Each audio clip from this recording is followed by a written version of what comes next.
esta sesión vamos a ocuparnos de una cuestión muy importante que tiene que ver con Manuel Machado.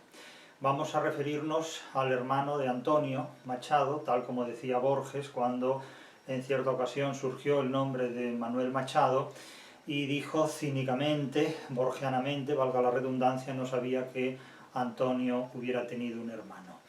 Lo cierto es que al margen de esta anécdota más o menos chistosa, impertinente o cínica, según se mire, lo cierto es que sobre Manuel Machado no ha corrido la misma suerte que sobre Antonio Machado. Es cierto que, a mi juicio, Antonio Machado es un poeta con más relieve, con mucho más relieve que su hermano Manuel Machado. Indudablemente, cuando se trata de comparar dos términos tan próximos entre sí, tan adelfos, es decir, tan hermanados literalmente, genéticamente, nacidos del mismo seno, nacidos de la misma matriz, estos dos términos totalmente autotéticos, es decir, procedentes del mismo seno, de la misma matriz en definitiva, pues resulta difícil no decantarse por uno o por otro. Lo cierto es que la ideología ha impuesto naturalmente su peso y ha otorgado a Antonio Machado una visión, una luz, una proyección, una perspectiva muchísimo más amplia a lo largo de la historia de lo que ha proporcionado a su hermano Manuel. Es decir, Antonio Machado se asoció históricamente a uno de los dos bandos de la guerra civil y ha tenido una prosperidad de la que ha carecido el otro hermano, Manuel, que se asoció a otro de los bandos de la guerra civil. El caso es que Manuel Machado, que nace en el año 74, apenas unos 11 meses, casi un año antes que Antonio Machado, nace en 1874 y muere en 1947, de hecho son fechas muy fáciles de recordar, tanto su nacimiento como su fallecimiento, porque su fallecimiento invierte los dos últimos dígitos, es un 47, su nacimiento fue un 74. La muerte de Manuel Machado corresponde a unos siglos antes que el nacimiento de Cervantes, 1547. El caso es que Machado, que nació en 1875, Antonio Machado, 1875, unos 11 meses o casi un año después de su hermano Manuel, en 1874 nace Manuel. Unamuno había nacido 10 años antes, en 1864, y Rubén Darío había nacido en 1867, un siglo después de la expulsión de los jesuitas, que tuvo lugar en 1767. Bien, el caso es que el fallecimiento se produce ya en la posguerra civil, en la posguerra mundial, y muere Manuel Machado asociado a una ideología, a un determinado bando guerra civilista. Mientras que su hermano Antonio, como sabemos, fue asociado a otro bando. A mi juicio, al margen de las cuestiones ideológicas, a mi juicio la poesía de Manuel Machado tiene mayor relieve y tiene también mayor profundidad. Es decir, tiene mayor altura y tiene mayor profundidad, sin que esto suponga ningún demérito para la poesía de Manuel Machado, que es, desde luego, un auténtico catálogo y repertorio de lo que fue el ideario poético del modernismo, en una de sus facetas más puras, más genuinas y mejor representadas. No estamos hablando de un Rubén Darío, pero sí hablamos de un autor que encarna con clara transparencia, con genuino espíritu y con genuina letra lo que es el código del modernismo. Es decir, si queremos verdaderamente tipificar lo que es el modernismo literario y en particular en poesía, el caso de Manuel Machado es absolutamente prototípico, ejemplar y representativo. Aquí vamos a hacer referencia, si en una sesión anterior hemos hecho referencia al poema Retrato de Antonio Machado, aquí vamos a hacer referencia a dos poemas que son también un retrato y un autorretrato, ya explícitamente un autorretrato, de su hermano Manuel Machado. Vamos a hacer referencia a dos de estos poemas que están presentes. Uno de ellos se titula Adelfos y a mi juicio es tal vez uno de los mejores poemas de retrato y de autorretrato que se han escrito en la literatura universal, y es un poema fechado en París en 1899 y recogido en su libro Alma de un año después, de 1990. el poema Adelfos. Todos sabemos que la adelfa es una flor, una planta, una flor genuinamente modernista, pero aquí el título Adelfos puede tener que ver, desde el punto de vista de una silepsis o dilogía, no solo con una decoración floral muy modernista como es la adelfa, por cierto, una flor tóxica, venenosa, es decir, no se coman las adelfas porque les puede provocar una intoxicación. Son flores de colores vivos, de color rojo, blanco, amarillo, de colores vivos, de colores intensos, muy atractivas, pero muy venenosas. Entonces, cuidado con este tipo de cosas, no son para comérselas, ¿no? Aunque estén para ello, se las come uno con los ojos y ya está, pero no más. De todos modos, el título de Adelfos, como también todo el mundo sabe, es un término griego, es el término griego que inicialmente, genuinamente, utilizaban los cristianos para hacer referencia a su relación de hermandad, de hermanos entre sí. Adelfos son los que han nacido de un mismo seno, los que han nacido de una misma matriz. Términos adelfos son términos autotéticos, son términos que proceden de una misma madre, por así decirlo, ¿no? En el caso del cristianismo, pues de la matriz cristiana, de la matriz de la Iglesia. El caso del título del poema de Manuel Machado puede hacer referencia al valor dialógico del yo que se retrata. No diremos del yo que se autorretrata, porque cuando alguien introduce la reflexividad junto con el prefijo auto, lo que hace es multiplicar innecesariamente la reflexividad, es decir, no tiene sentido decir autorretratarse, basta decir, en fin, se retrata. No es necesario el prefijo auto, porque uno solo puede retratarse a sí mismo a menos que se explicite, o se explicite claramente que hay alguien que te retrata, ¿no? Es decir, un sujeto que hace la acción. En todo caso es una acción reflexiva, no hace falta autorretratarse, basta retratarse, en definitiva. Bien, el caso es que el término adelfos hace referencia a una relación de hermandad entre el retratado y el retrato que sobra de uno mismo. A mi juicio este poema es uno de los mejores que escribió Manuel Machado sobre la capacidad del poeta para retratarse a sí mismo, verbalmente, poéticamente. Escribió muchos otros autorretratos a lo largo de su vida y de hecho la crítica ha insistido con frecuencia en que Manuel Machado es uno de los poetas que con más frecuencia a lo largo de su vida, del mismo modo que Rembrandt, más veces se retrató por sí mismo en diferentes poemas, como Rembrandt en diferentes lienzos. Y de hecho, en otro de sus poemarios, titulado El mal poema y publicado en 1909, Manuel Machado escribe varios autorretratos, desde uno titulado Yo, poeta decadente con una clara declaración, con una clara afirmación, con una clara declaración modernista del decadentismo de la bohemia. Habló también del titulado Retrato, del que aquí vamos a hacer referencia. Aquí vamos a referirnos a dos, a Adelfos y a Retrato. También en su prólogo epílogo y en su poema Última. Quiero decir que con frecuencia insistió en el autorretrato a lo largo de diferentes momentos y etapas de su vida. Y por otro lado, en su poemario Fénix del año 1935, ya muy avanzado, unos 12 años antes de su muerte, publica un nuevo poema en el género del autorretrato, es decir, que el autorretrato como género poético y como género literario da lugar para muchos trabajos de investigación académica. Nuevo autorretrato se titula. Por lo tanto, tenemos en la trayectoria poética de Manuel Machado un conjunto de obras de mayores o menores poemas, según se mire, donde se objetiva la capacidad del poeta para retratarse en términos poéticos, en términos pictóricos. Vamos en consecuencia a referirnos a estos dos poemas y veremos que tanto en uno como en otro se reproducen, se objetivan, se explicitan las características esenciales del modernismo como movimiento poético, ¿no? En una etapa bastante temprana. Es cierto también que muchos poemas de esta época son coetáneos o están dentro del mismo espectro temporal que otros de Verlaine, de Unamuno, de Rubén Darío, incluso de Vicente Huidobro, que constituyen de alguna manera una auténtica declaración de principios, porque el retrato no es solamente un retrato personal, sino que también es un retrato en el que se objetiva el ideario poético de la persona que como poeta se objetiva en esos versos.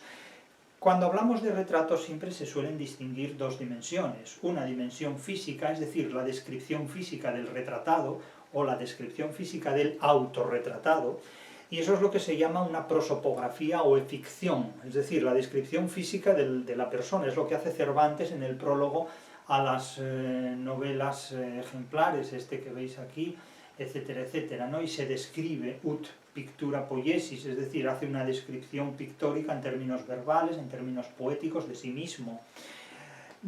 Pero en este caso los retratos tanto de Antonio como de Manuel Machado no son retratos que insistan precisamente en la descripción física, en la prosopografía de la persona real o en la eficción, sino que más bien insisten en dos aspectos.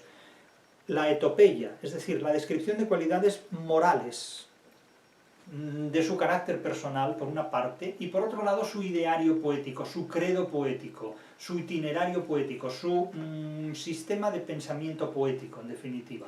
¿Cuál es el tipo de poética que practican? Y la poética que practican es, en el caso de Manuel Machado, netamente modernista, y en el caso de Antonio Machado es un modernismo con tintes ya específicamente noventaillotistas. De hecho, en el caso de Antonio Machado hay dos etapas poéticas muy claras, la primera modernista, de Soledades, Galerías y otros poemas, y la segunda, ya de Campos de Castilla, en 1912, netamente noventaillochista. Luego tiene otras obras en prosa, Los Complementarios y Juan de Mairena, pero estos dos polos, del modernismo al 98, Machado los cubre ampliamente, mientras que Antonio Machado los cubre ampliamente, mientras que Manuel se mantuvo siempre en una trayectoria modernista. Por esta razón creo que la poesía de Manuel Machado tiene menos relieve y menos profundidad que la que adquirió Antonio Machado con el tiempo. La literatura no es simplemente una cuestión de saber escribir bien, no es una cuestión, como llaman ahora, de estilo o de corrección de estilo. De hecho, la corrección de estilo no existe. Lo que existe es la corrección en cuanto a la redacción.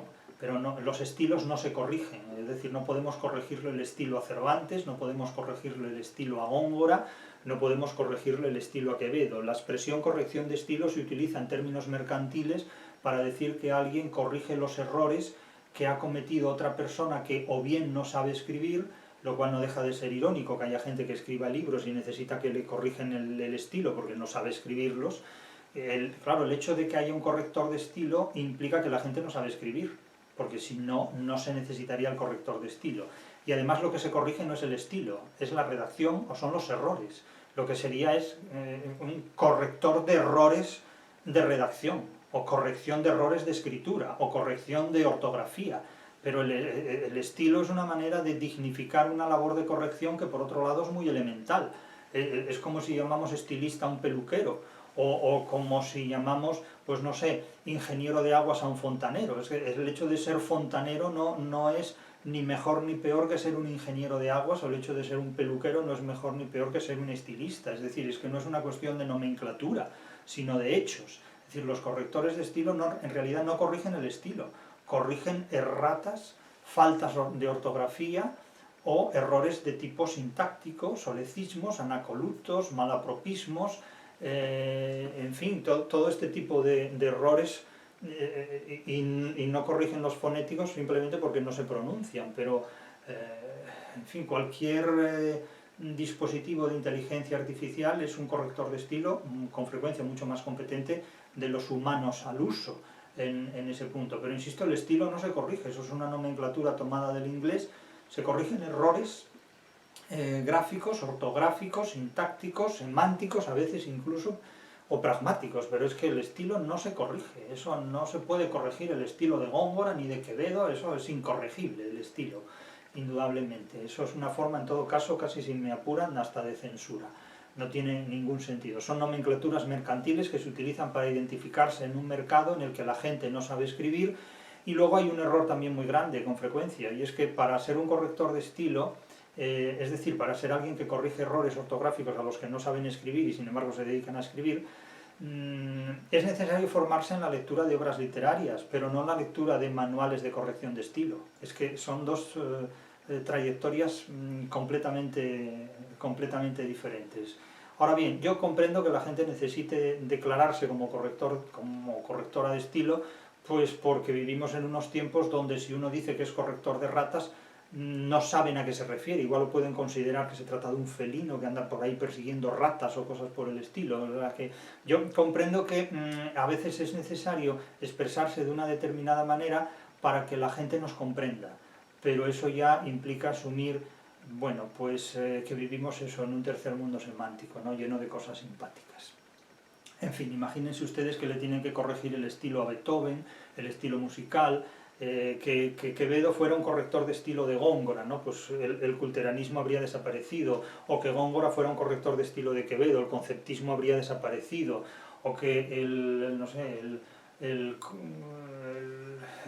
príncipe don Juan Manuel pues tuviera que corregir al Marqués de Santillana, o que Gracián tuviera que corregir a Cervantes, o que Borges tuviera que hacer la corrección de estilo del Quijote, ¿no? Es decir, eso son cosas absurdas completamente. La literatura no se corrige, la literatura se escribe y objetiva ideas que prosperan o fracasos absolutos que son insoportables completamente.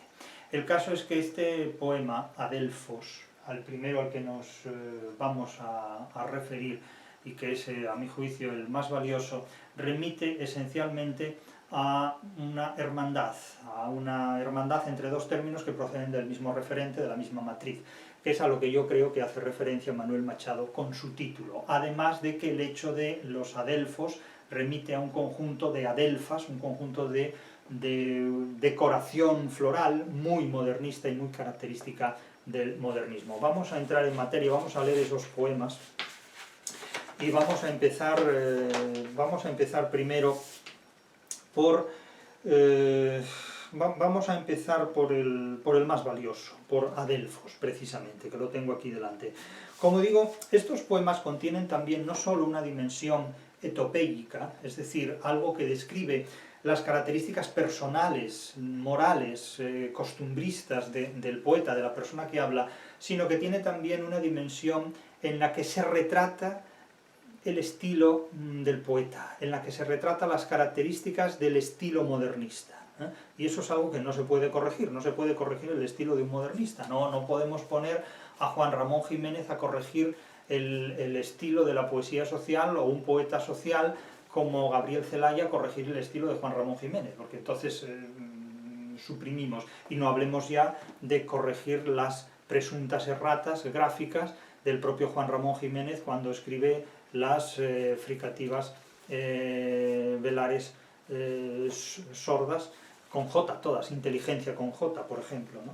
Bien, vamos al poema de Adelfos de Manuel Machado, y subrayo esto. Noten, verán el estilo que define al modernismo en este poemario, del mismo modo que Verlaine lo hizo en Arte Poética, que Unamuno lo hizo en Credo Poético, que Rubén lo hizo en Cantos de Vida y Esperanza, o que el propio Vicente Huidobro lo hizo también en Arte Poética, en el breve poema donde define el creacionismo.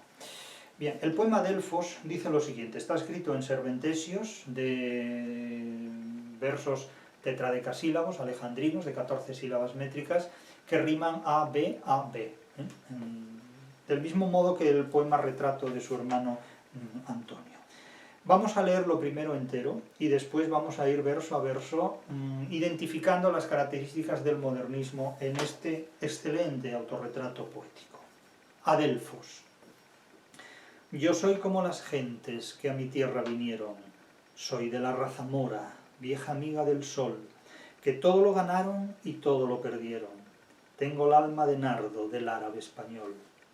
Mi voluntad se ha muerto una noche de luna, en que era muy hermoso no pensar ni querer. Mi ideal es tenderme sin ilusión ninguna, de cuando en cuando un beso y un nombre de mujer. En mi alma, hermana de la tarde, no hay contornos, y la rosa simbólica de mi única pasión es una flor que nace en tierras ignoradas, y que no tiene aroma, ni forma, ni color. Besos para no darlos, gloria la que me deben. Que todo como un aura se venga para mí, que las olas me traigan y las olas me lleven, y que jamás me obliguen el camino a elegir. Ambición no la tengo, amor no lo he sentido, no ardí nunca en un fuego de fe ni gratitud, un vago afán de arte tuve, ya lo he perdido. Ni el vicio me seduce, ni adoro la virtud. De mi alta aristocracia dudar jamás se pudo, no se ganan, se heredan elegancia y blasón, pero el lema de casa, el mote del escudo, es una nube vaga que eclipsa un vano sol. Nada os pido, ni os amo, ni os odio, con dejarme, lo que hago por vosotros, hacer podéis por mí, que la vida se tome la pena de matarme, ya que yo no me tomo la pena de vivir. Mi voluntad se ha muerto una noche de luna, en que era muy hermoso no pensar ni querer. De cuando en cuando un beso sin ilusión ninguna, el beso generoso que no he de devolver.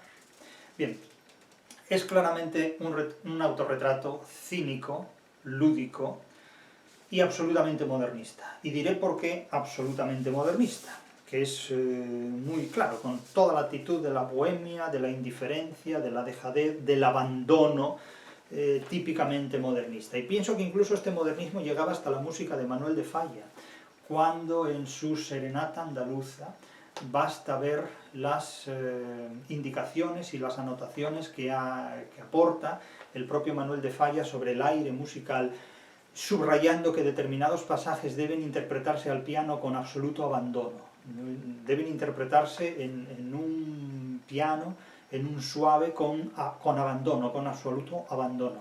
Y es, vamos, verdaderamente difícil de interpretar esto. Y bueno, pues hay pianistas que naturalmente lo hacen de manera excelente, de manera magnífica, pero este abandono tan típico, tan característico del modernismo llega hasta la música de Manuel de Falla, concretamente en su Serenata Andaluza, esa obra tan temprana de Falla, compositor juvenil.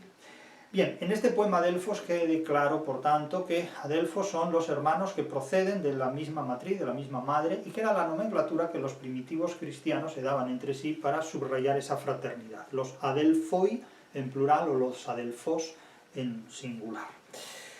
Yo soy como las gentes que a mi tierra vinieron. Así se identifica con el grupo, no a partir de un individualismo. Ese individualismo lo cede al grupo. Yo soy como ellos, es decir, soy como vosotros. Soy como las gentes que a mi tierra vinieron. Bueno, pero tu tierra es la que construyeron esas gentes, es decir, ¿qué fue primero, las gentes o tú? El huevo o la gallina, ¿no? Yo soy como las gentes que a mi tierra vinieron. ¿Y cómo son esas gentes? Pues dice, soy de la raza mora, vieja amiga del sol. Es decir, se identifica con ese toque que la crítica ha visto claramente, el orientalismo, el exotismo, la Andalucía oriental, la Andalucía exótica. Pero claro, es que a Andalucía no vinieron solo los árabes, a Andalucía vinieron los romanos, los íberos, incluso hasta los celtíberos, y fueron también los suevos, los vándalos y los alanos, los judíos y los fenicios, pero sin embargo de todos los que han ido, porque era para decir, Manuel, a su tierra de usted ha ido mucha gente. Claro, es como si yo digo, yo soy de los que a mi tierra vinieron, pero ¿quién? Los visigodos y Pelayo, los romanos, los celtas, si es que hubo celtas en Gijón, claro, es que a mi tierra ha venido mucha gente, y los que vendrán, ¿no? Entonces, claro, este ha escogido entre las gentes una, y la ha escogido por su orientalismo, por su dimensión épica, por su belleza también, por su nobleza, es decir, vieja amiga del sol. Aquí hay una relación luminosa, claramente, es decir, no es vieja amiga de cosas feas, sino vieja amiga del astro rey, del sol que da vida, que da luz, que hace que la piel se torne morena, y por tanto pues con salud, no es una piel debilitada, blanca, enfermiza, es decir, es una raza mora, vieja amiga del sol, es decir, veterana en digamos, todo lo que tiene vitalidad. Aquí hay una exaltación del arabismo, de la cultura arabesca, con la que se identifica. Entre todas las culturas ha elegido precisamente esta. Que todo lo ganaron y todo lo perdieron. Este es un verso muy de Borges también, es decir, mejor dicho, Borges se inspira en este tipo de versos. Quiero decir que para no haber conocido a Manuel, La poesía de Borges es una poesía muy de Manuel Machado, más que de Antonio Machado, es decir, de ahí el cinismo que nos hace suponer que Borges, embustero, mentiroso, cuando hace esta afirmación, naturalmente cínico, probablemente ha leído en mucha profundidad, con mucha profundidad, a los versos de Manuel Machado. Es decir, todo lo ganaron y todo lo perdieron. Parece Borges hablando de la batalla de Junín y de muchos otros de sus versos y poemas, ¿no? Es decir, lo que Borges debe a Manuel es tanto que lo ha tenido que reprimir públicamente. Reprimir públicamente, eso es lo único que explica esto. Que todo lo ganaron y todo lo perdieron. Tengo el alma de nardo del árabe español. Es decir, que aquí ofrece un retrato profundamente topéyico, es decir, el nardo, se ha dicho siempre que el nardo es una flor que se marchita pronto una vez cortada o desgajada. Bueno, todas las flores se marchitan pronto una vez desgajadas y cortadas, ¿no? Del árabe español, es decir, busca la luminosidad, la prestancia, la elegancia, el refinamiento de la cultura árabe en Andalucía por la vía del exotismo. Bien, esta es la primera declaración de principios. A partir de aquí ya se particulariza casi todo. Mi voluntad se ha muerto una noche de luna. Bien, esta es una imagen totalmente modernista, es un nocturno. Hemos pasado del astro luminoso, el sol, al satélite plateado, estéril, sin vida, que es la luna. Mi voluntad se ha muerto en una noche de luna. La voluntad que muere es una característica muy típica de la decadencia finisecular del XIX, la abulia. Es decir, la vida no tiene sentido, no es necesario hacer nada. Bueno, excepto poemas, excepto trabajar para vivir, excepto llevar una vida aburguesada, hablando en contra del aburguesamiento vital. Vale, todo eso ya lo sabemos, se llama cinismo, muy bien, o pose literaria. Pero mi voluntad se ha muerto en una noche de luna. Es también el tema del título de la novela de Azorín, la voluntad.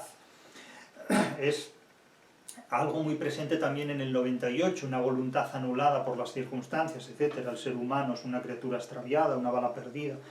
Pero el nocturno, el paso del sol a la luna y una voluntad anulada en ese cortejo del nihilismo. Mi voluntad se ha muerto una noche de luna, en que era muy hermoso no pensar ni querer, es decir, vivir con indiferencia absoluta, sin pensamiento y sin, por supuesto, voluntad de amor. Claro, ¿quién puede vivir sin voluntad de amor? Bueno, pues la gente que no sabe ni lo que es el amor, ni lo que es la voluntad, ni, bueno, las noches con Virgilio del otro, ¿no? Ya me entienden lo que quiero decir, las noches de Virgilio con Borges, para el que no lo sepa, basta que ponga por internet Borges maestro Noches con Virgilio y le saldrán un montón de cosas por el estilo. Bien, Borges solía decir que sus noches estaban llenas de Virgilio, y yo siempre he comentado que es una pena porque las noches no están para llenarlas con Virgilio, pero bueno, en el caso de Borges no me extraña que solo estuvieran llenas de Virgilio. Desde luego las mías no están llenas de Virgilio, eso lo tengo muy claro. Y evidentemente la declaración que hace Manuel Machado es que sus noches no están llenas de Virgilio, están llenas de desapetencia, de indiferencia, de alguien que está saturado ya y de vuelta de lo que han sido pues las experiencias amorosas, ¿no?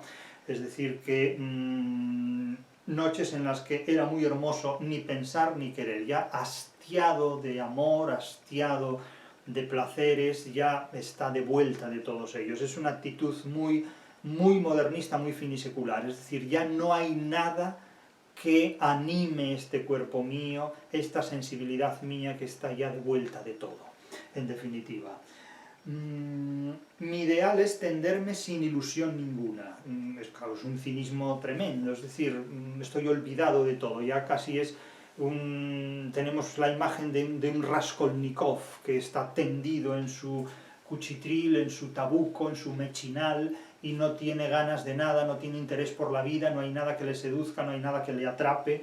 Todo esto naturalmente es una pose, porque en realidad son personas de un gran vitalismo, es decir, si comparamos la juventud que ha tenido una persona como los Machado o cualquier otro de finales del siglo XIX con la actividad vital que tienen hoy día, pues quienes han nacido en los últimos años del siglo XX, evidentemente la diferencia es un abismo, es decir, las de hoy son personas que han sustituido la vida por el ordenador o la vida por el móvil. Antes se vivía, hoy simplemente la gente vive en Internet, que es una forma de subvivencia muy lamentable, que da lugar a muchos problemas psicológicos. Mi ideal es tenderme sin ilusión ninguna. De cuando en cuando un beso y un nombre de mujer. De cuando en cuando un beso y un nombre de mujer. Claro, esto es un estoicismo lleno de afectación.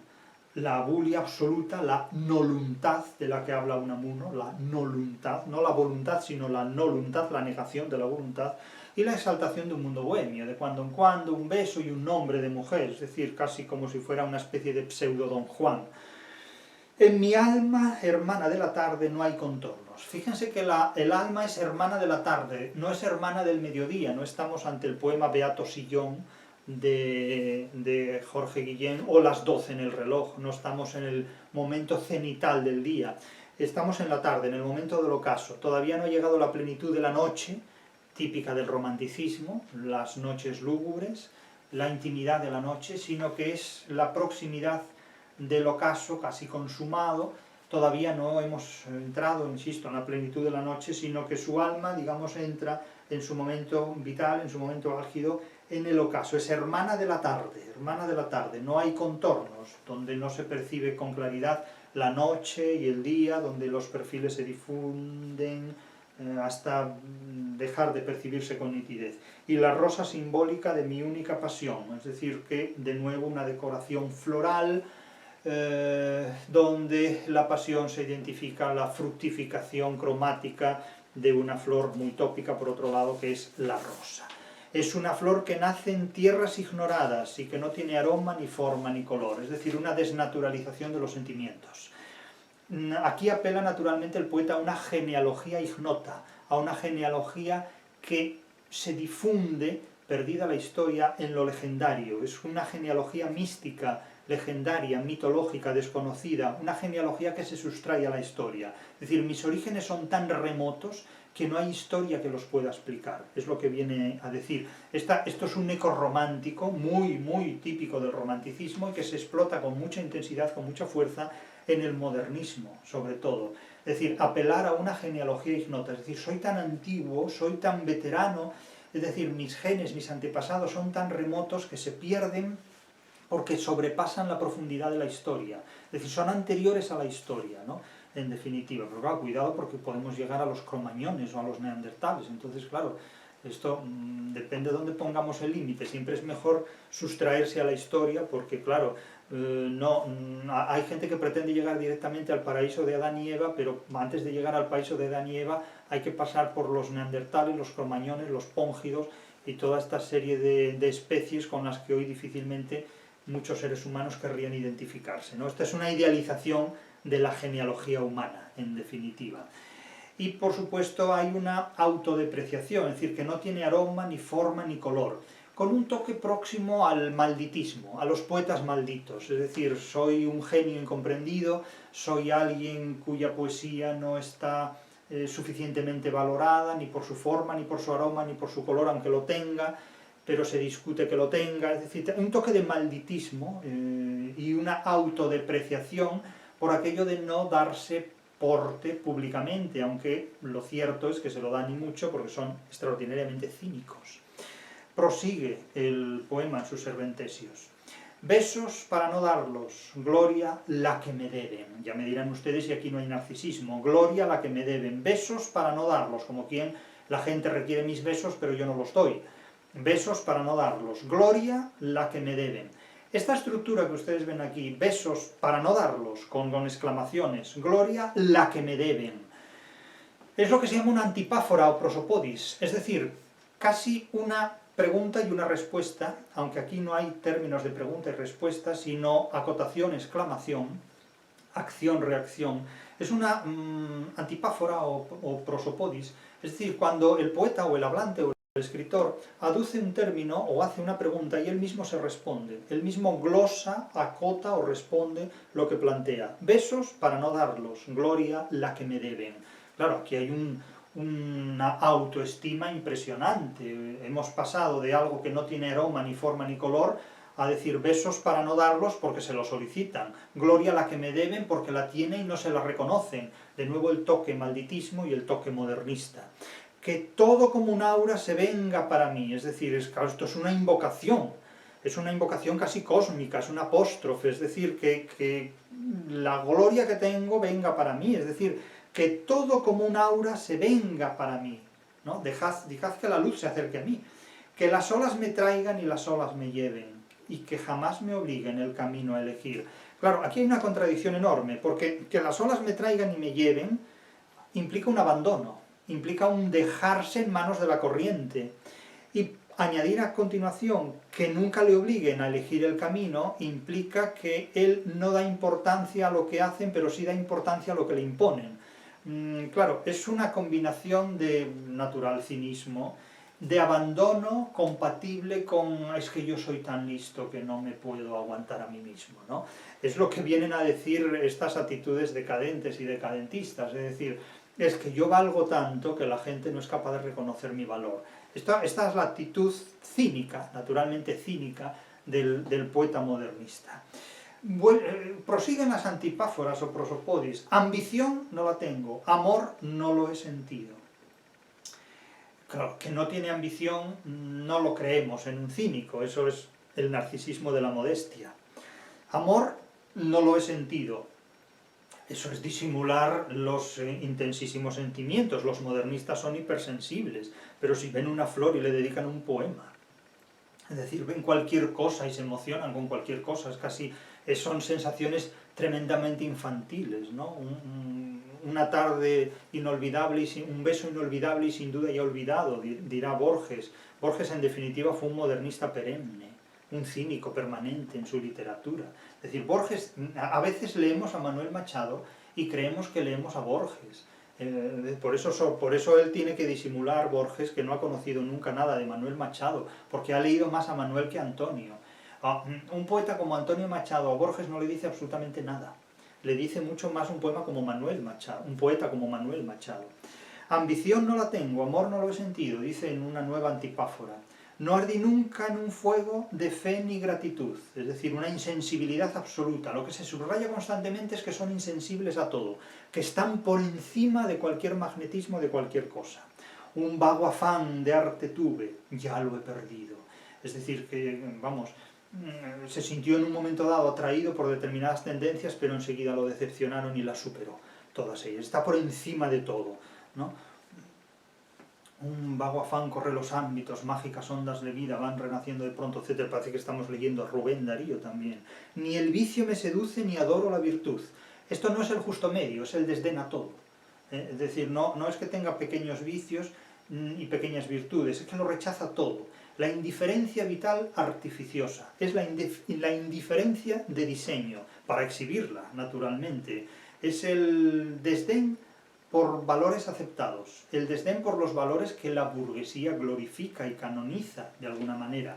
Los presenta como si fuera algo que nada tiene que ver con él, que está por encima absolutamente de todo. Claro, evidentemente esto no se lo cree nadie, pero no deja de ser simpático, no deja de ser cínico. Esto es básicamente el modernismo literario, el modernismo poético. El cinismo, la ficción artificiosa, la indiferencia vital artificiosa, toques de malditismo, un complejo de superioridad narcisistamente exhibido. Y añade aquí, fíjense, de mi alta aristocracia dudar jamás se pudo. De mi alta aristocracia dudar jamás se pudo. Es casi un dandy, es casi como una especie de hombre que pertenece a un estatuto superior. De mi alta aristocracia dudar jamás se pudo. No se ganan, se heredan elegancia y blasón. Es decir, que él tiene, digamos, la nobleza y la elegancia inveteradas, innatas, de generaciones y generaciones, porque anteriormente había dicho que su genealogía se perdía en los orígenes legendarios previos a la historia. En definitiva, es una flor que nace en tierras ignoradas, es decir, en lugares remotísimos, pero profundísimos. No se ganan, se heredan elegancia y blasón. Claro, parece que habla el marqués de Bradomín, aquí. Pero el lema de casa, el mote del escudo, es una nube vaga que eclipsa un vano sol. Es decir, que su lema nobiliario es difuso, es incierto y que cualquier vanidad la puede eclipsar, la puede borrar. Claro, es una declaración de cinismo muy atractiva, no cabe la menor duda. O sea, el poeta no habla en serio, no, ni mucho menos. Pero es un autorretrato modernista, es un autorretrato cínico modernista. Todos los autorretratos son muy cínicos. Yo prometo uno en breve, pero ya lo publicaré en su momento. No en verso, desde luego, en prosa magistral por ser la mía, claro, pero no por ser magistral en sentido literal, sino en sentido onomástico. Nada os pido, ni os amo ni os odio. Esto lo dice Manuel Machado, no lo digo yo, pero podría decirlo también. Nada os pido, ni os amo ni os odio. Este verso casi trimembre, verso, insisto, casi tremendo. Nada os pido, ni os amo, ni os odio. Con dejarme, nada os pido, ni os amo, ni os odio. Con dejarme. Es muy difícil hacer una lectura de este tetradecasílabo de 7 en 7 que tiene semánticamente espacios muy dialécticos entre sí. Nada os pido, ni os amo, ni os odio. Con dejarme, y hay un encabalgamiento muy suave, con dejarme lo que hago por vosotros, hacer podéis por mí. Con un hiperbatón muy cínico igualmente. Lo que hago por vosotros, vosotros lo podéis hacer por mí, porque yo no hago nada por vosotros. Por lo tanto, basta que no hagáis tampoco nada por mí. Pero en definitiva, él protagoniza un acto locutivo que pide nuestra atención, pero que sepa que ni os ama ni os odia. Es el mayor desprecio que puede haber, el no hacer ningún aprecio.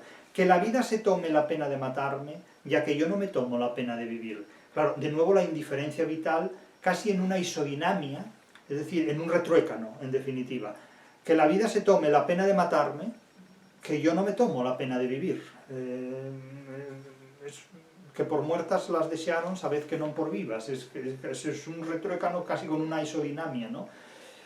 Que expresa la total indiferencia vital y totalmente artificiosa. Y llegamos al último de los serventesios, que cierra el poema casi en una estructura de epanadiplosis.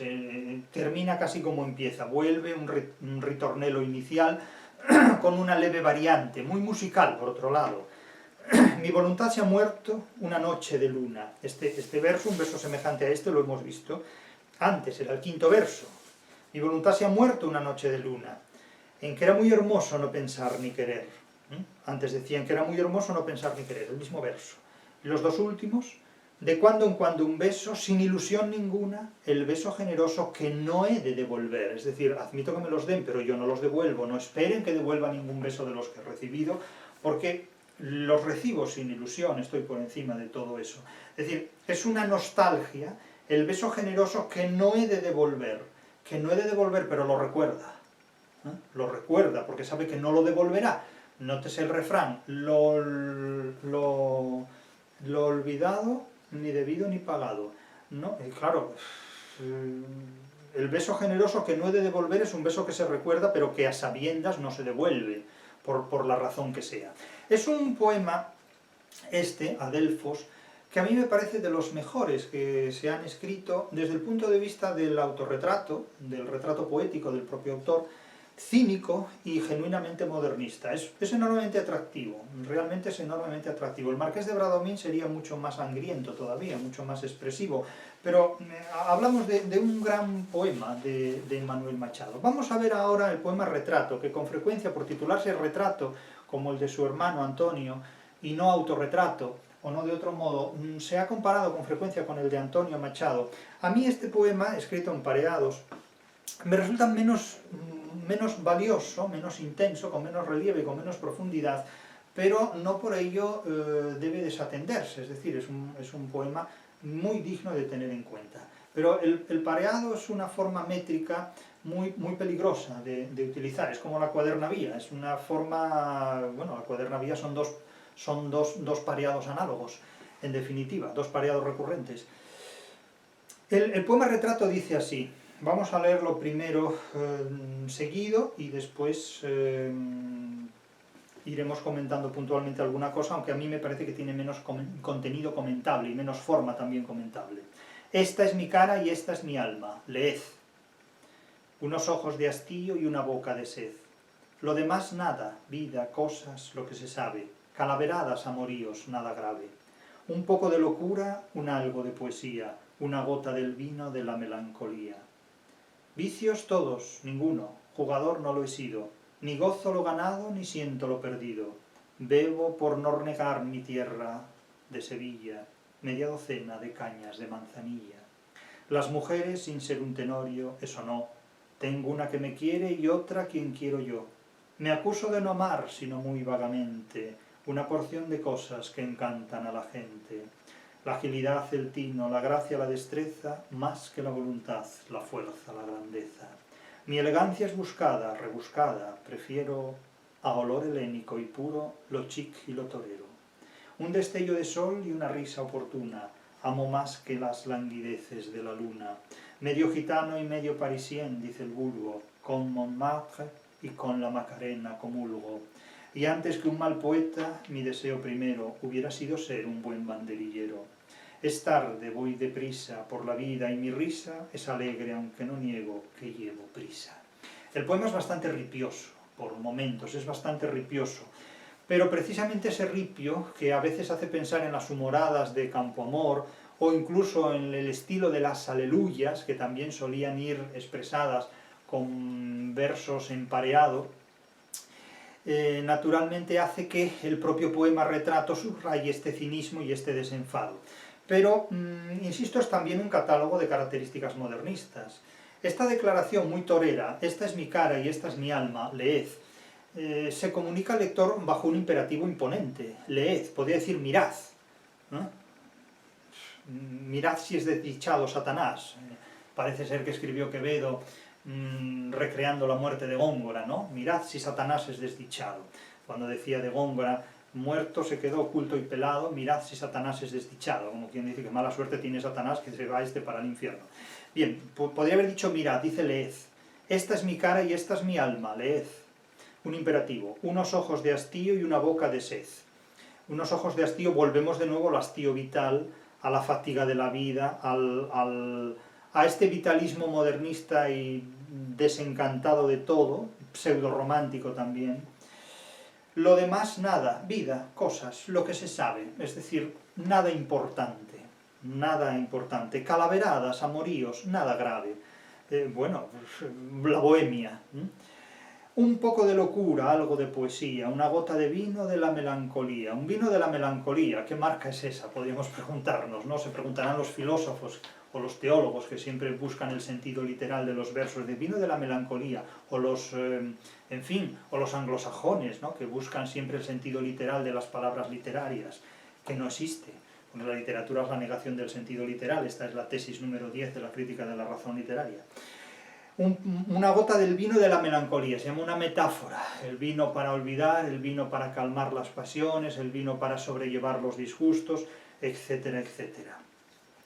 Vuelve aquí una antipáfora, esta es una antipáfora interrogativa clarísima, es una antipáfora genuina. Vicios, todos, es decir, pregunta y respuesta por parte del mismo autor, y ninguno, es decir, una antipáfora, además paradójica, dialéctica, todos y ninguno. No se pueden tener todos los vicios y ninguno a la vez. Eso quiere decir que hay un código en virtud del cual lo que yo hago es un vicio para los demás y otro código, el mío, en virtud del cual lo que yo hago no es un vicio. Claro, aquí no es que tenga todos y los vicios y ninguno, es que reconoce dos códigos de interpretación del vicio. Uno, el de los demás, en virtud del cual él tiene todos los vicios, y otro, el código propio, en virtud del cual lo que tiene no son vicios sino costumbres. Es decir, vicios todos, ninguno. Jugador no lo he sido, es decir, el juego no.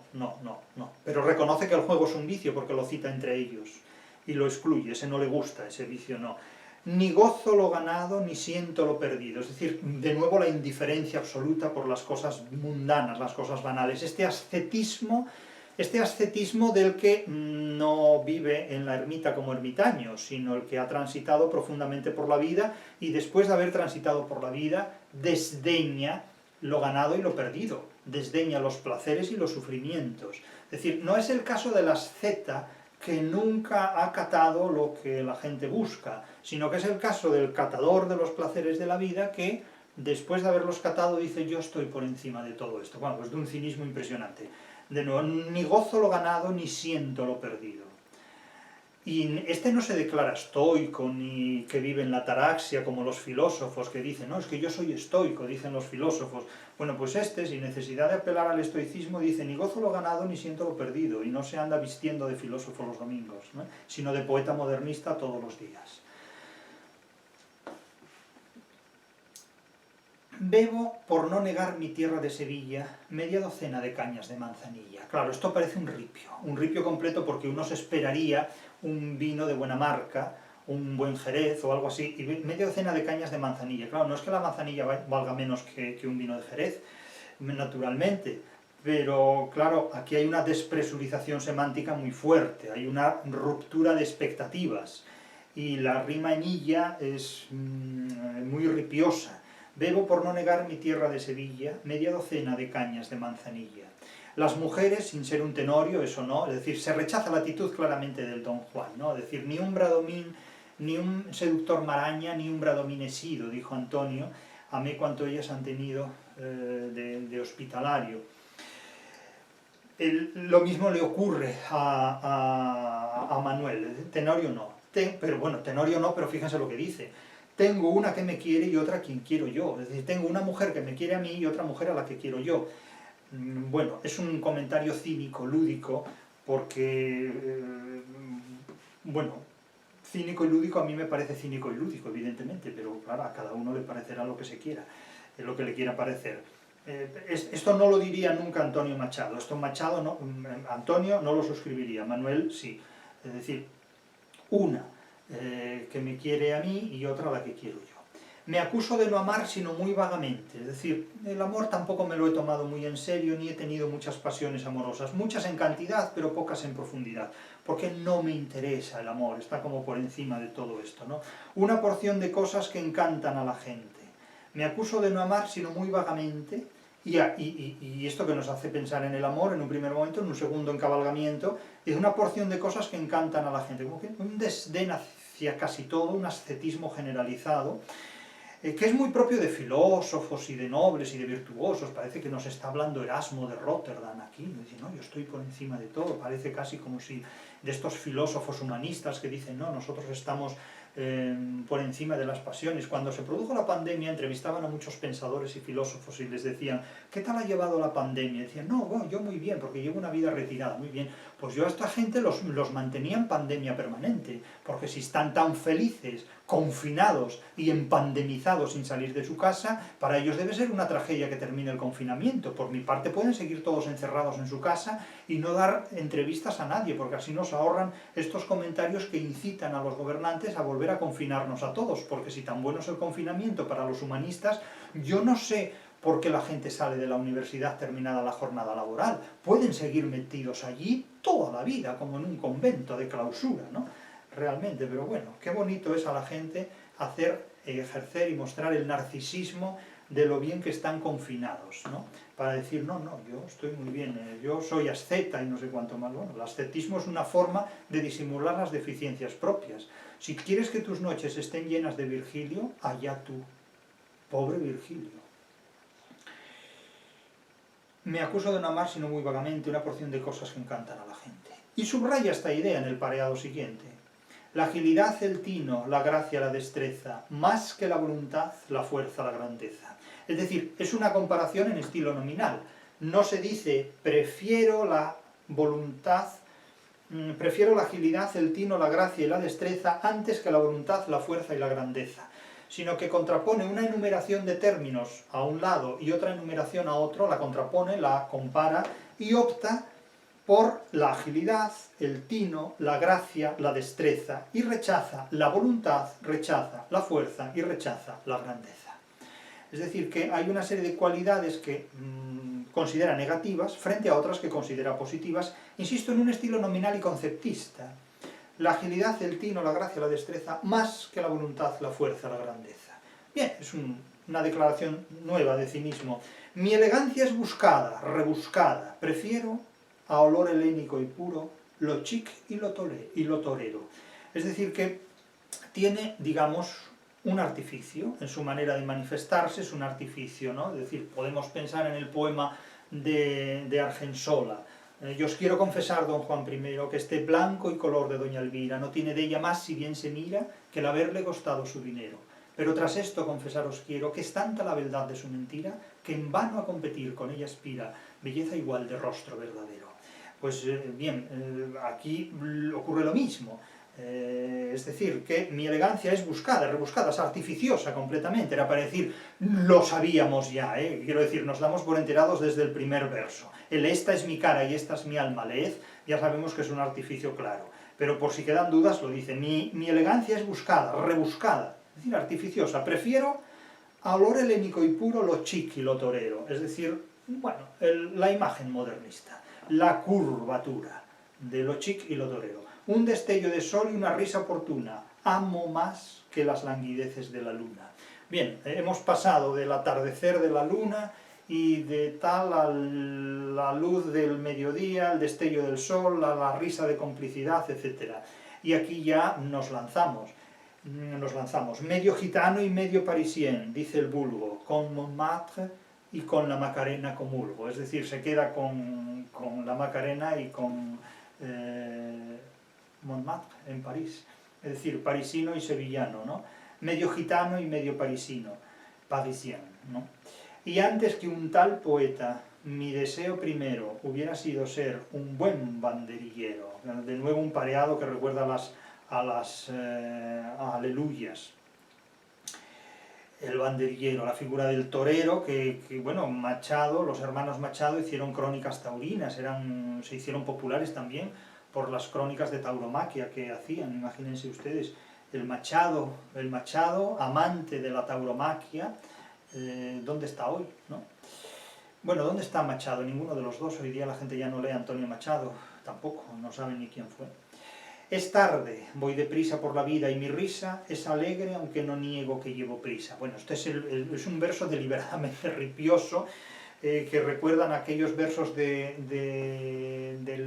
Lorca, un olmo viejo, ¿no? Ya no serás la risa de la brisa ni el bastón de un lucero caballero, etcétera, etcétera. Pero Lorca no era ripioso en estos versos. Aquí Manuel Machado lo es deliberadamente. Es decir, esta tarde voy deprisa por la vida y mi risa es alegre aunque no niego que llevo prisa. Es decir, es casi el verso de una de esas llamadas aleluyas que se vivían de glosas, representaciones iconográficas propias de romances de ciego. Y remite naturalmente, bueno, a esta fugacidad cínica, en este caso, no tanto trágica o dramáticamente sentida como podía ocurrir en el barroco, ¿no? De cómo entre mis manos te resbalas o huyes sin percibirse lento el día y la hora secreta y recatada con silencio se acerca y despreciada lleva tras sí la edad lozana mía, que diría Quevedo. El caso es que este poeta, que es un gran poeta, Manuel Machado, eclipsado por el peso de la ideología y quizás con menos relieve y con menos profundidad de la que adquirió Antonio en su segunda etapa poética 98ista, nos ha ofrecido dos poemas importantes del autorretrato, que son Adelfos y el titulado Retrato. Nos queda otro, del que tal vez hablaremos algún día, el nuevo autorretrato de Fénix, en 1935, pero sépase que la literatura es una solución a muchos problemas personales, es también una declaración de principios muy importante y es el principal simulacro no solo de conocimientos y de sabiduría, que eso lo es sobre todo la filosofía, sino el principal simulacro de sentimientos y de inteligencia también.